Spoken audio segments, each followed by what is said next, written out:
Oi, gente. Seja bem-vindo, você que está aí do outro lado da telinha. Meu nome é Andresa, eu sou aluna do curso de Licenciatura em Letras, Português e Literaturas pela Universidade Federal Fluminense. E como parte do requisito para aprovação na matéria de estágio supervisionado 3, a gente vai conversar um pouquinho hoje sobre análise literária. Ao longo da aula, a gente vai ver uma aula introdutória, né? Faço questão de lembrar. A gente vai ver quais pontos precisam ser levados em conta ao fazer uma análise literária e depois nós vamos fazer uma comparação, uma análise comparativa entre dois poemas para ver quais os pontos que eles têm em comum e como o que foi dito pode ajudar, né, na conclusão da análise. Eu gostaria de destacar que quando a gente vai fazer análise de um texto, em especial de um texto literário, é preciso que a gente leve em conta o contexto histórico no qual a obra é produzida. Isso é uma coisa, essa questão de você levar em conta o contexto histórico, isso não se restringe só à análise de literatura. Obras de arte em geral, e com isso eu quero incluir pintura, escultura, grafite e outras manifestações artísticas, elas são influenciadas pelo contexto histórico que vigora na época da produção delas. Um texto, como um todo, ele não é descolado da realidade que o cerca. Então, dependendo da época em que ele é produzido, da sociedade na qual ele é produzido, na sociedade em que vive o autor da obra, vão ter determinadas questões que vão estar em alta, problemas específicos daquela sociedade ou daquela época. O autor vai ter uma posição, ele vai assumir uma posição em relação àquela situação e isso fica impregnado na obra dele, né? Porque o texto, ele é conjunto de um social também, né? Então, isso precisa ser levado em conta. Outra coisa que a gente precisa levar em conta é quem é o autor. Diferentes textos, eles podem ser agrupados no mesmo período literário e ainda assim terem características diferentes uma das outras. Por exemplo, quando a gente estuda modernismo, a gente vê que ele costuma ser dividido em 3 fases. Então, por exemplo, Mário de Andrade, Clarice Lispector, Guimarães Rosa, são autores que a gente costuma classificar como autores modernistas. Mas por que a gente classifica dessa forma? Porque as obras têm pontos que permitem agrupá-las nesse período literário. Mas, por outro lado, entra a individualidade do autor. Então, por exemplo, quando a gente fala de Guimarães, a gente vai lembrar de toda a inovação linguística que ele trouxe para a obra dele e que acabou se tornando a marca principal dele. Quando a gente falar de Clarice, vai ter essa introspecção, né? Quem conhece a obra dela sabe que ler Clarice é um convite para olhar para dentro de si, né? Ela consegue trazer uma reflexão para o sujeito que acaba sendo atemporal.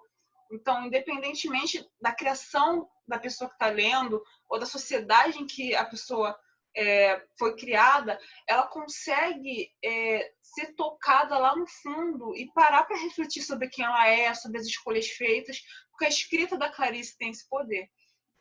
Então, veja que mesmo sendo autores que são abarcados pelo mesmo movimento, eles preservam a individualidade da marca do autor. Então, quem é o autor? Isso também precisa ser levado em conta. E quando a gente faz uma análise, no caso dessa aula, a gente vai comparar 2 autores diferentes. Então, o que a gente vai procurar ver? Pontos em comum e pontos diferentes. E quais interpretações a gente pode fazer? Pegando um ganchinho na última aula que eu fiz, que foi de interpretação textual, uma das coisas que a gente viu é que interpretação não é um passe livre para a gente achar o que a gente quiser, né? Então, não é porque se trata da análise de um poema que a gente vai achar o que a gente quiser. O texto e o autor deixam marcas de quais caminhos a gente pode seguir, por assim dizer. Mas esses caminhos eles não se esgotam. O texto literário não se esgota. Então, eu também gostaria que vocês levassem isso em conta. quando vocês forem fazer a análise.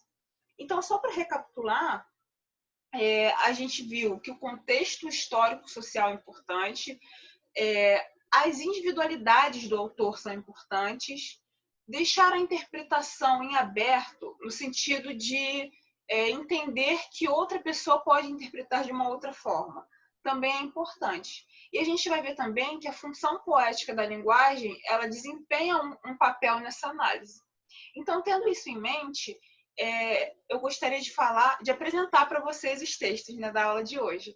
A gente vai ver o Poema de Sete Faces, do Carlos Drummond de Andrade, e o Com Licença Poética.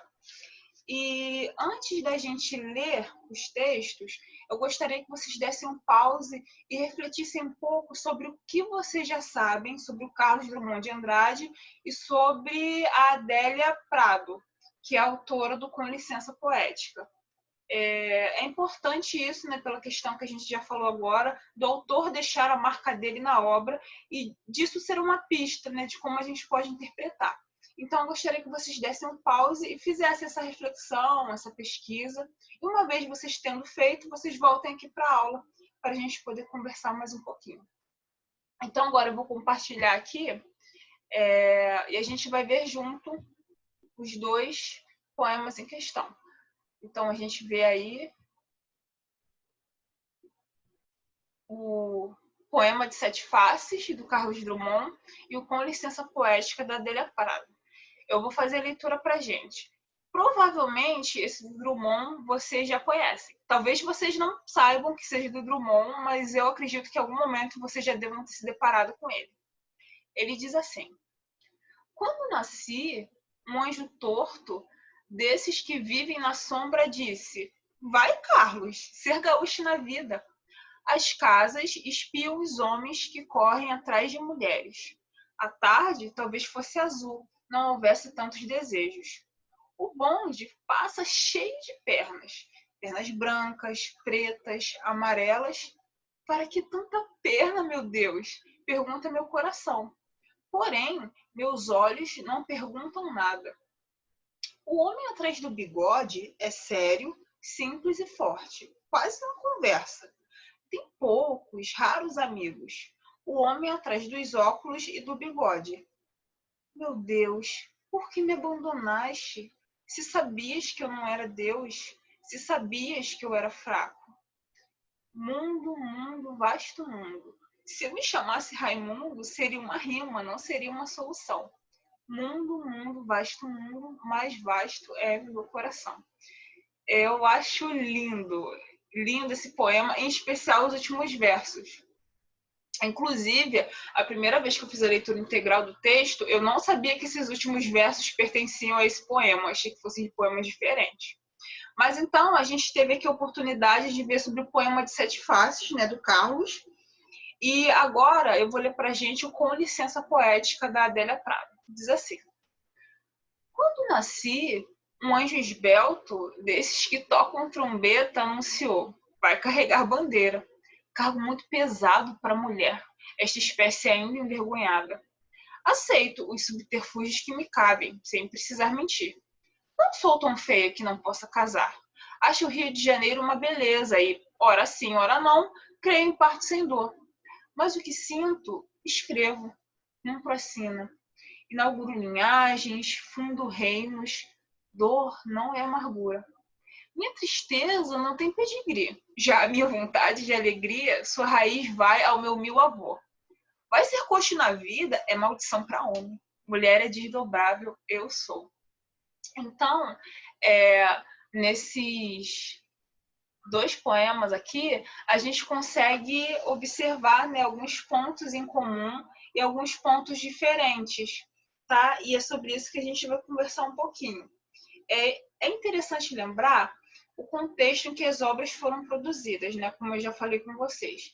Inclusive, eu acho até que eu vou compartilhar a tela de novo. Só um momentinho.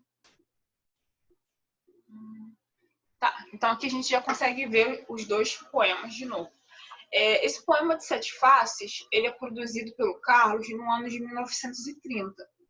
Entre algumas coisas que estavam acontecendo nessa época, a gente pode mencionar a Revolução de 30 e a queda da Bolsa de Nova York no ano anterior, né, 1929.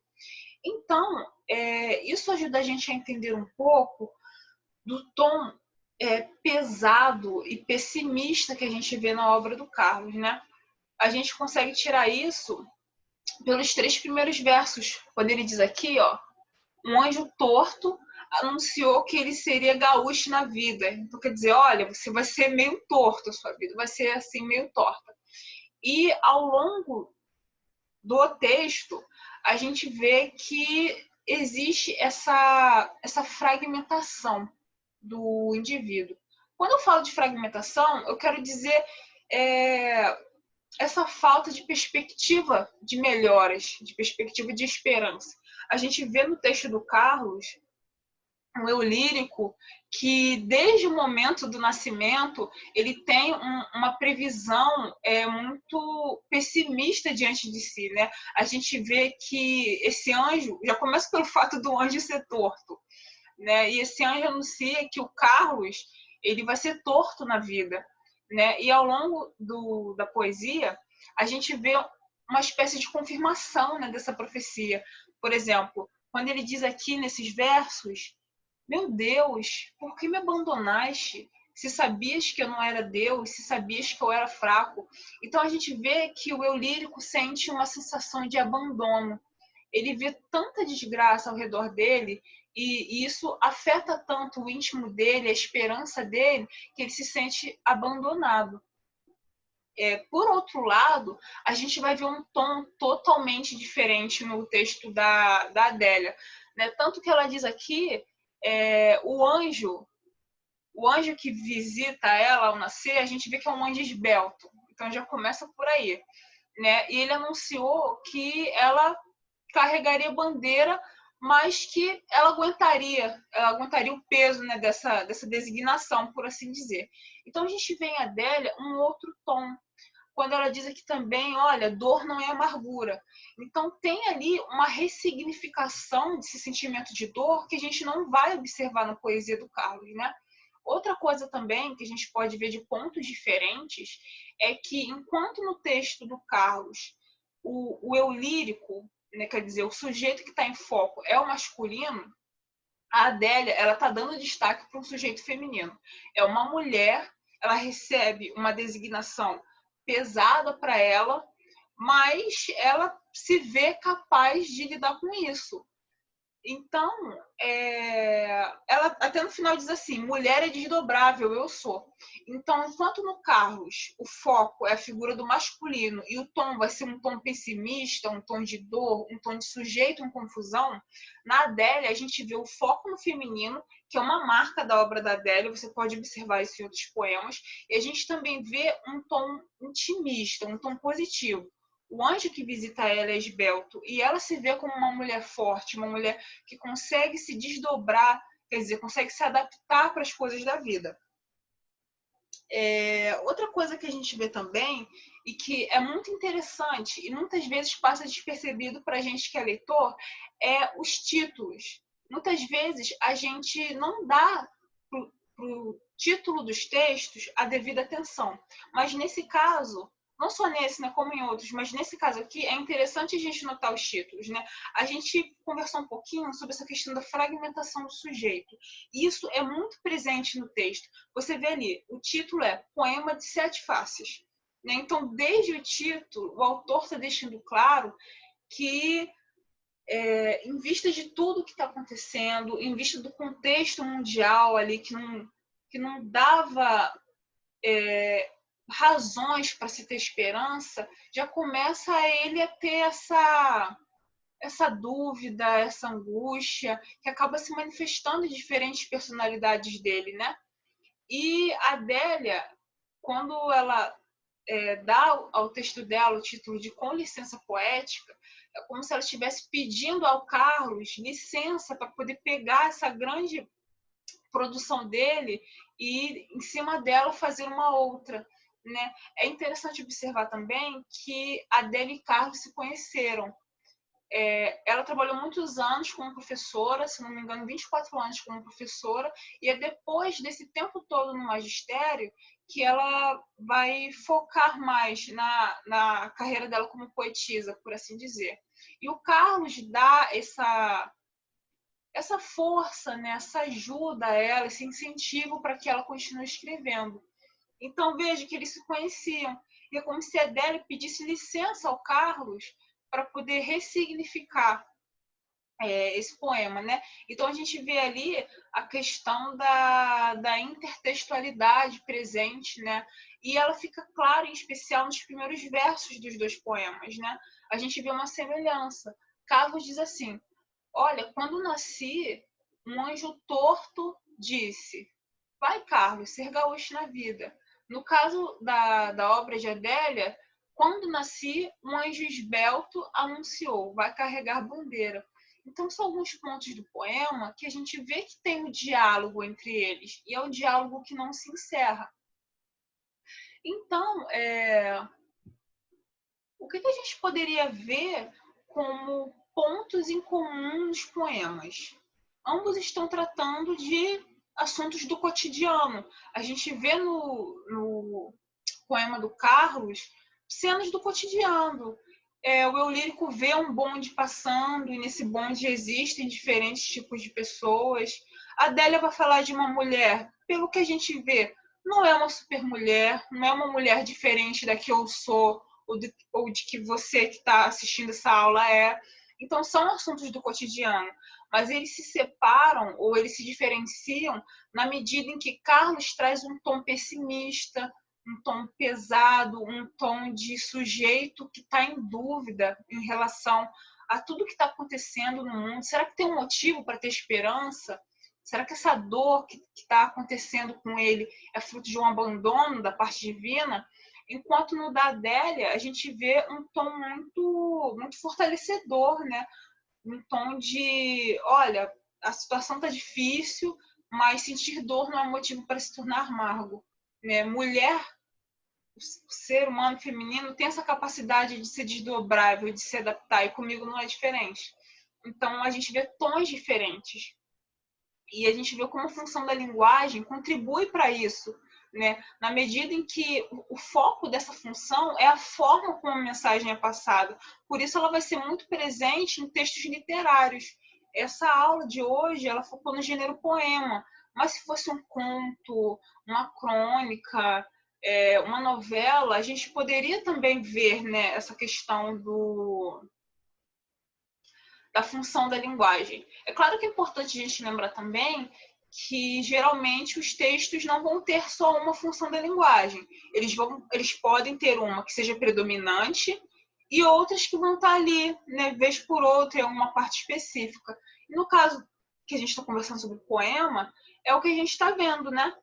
Então, gente, é isso. A gente conversou um pouquinho aqui sobre o poema, sobre como fazer a análise literária de um poema, e a gente viu que o contexto histórico é importante, saber as origens dos autores é importante, e é importante também lembrar que a interpretação ela não se esgota.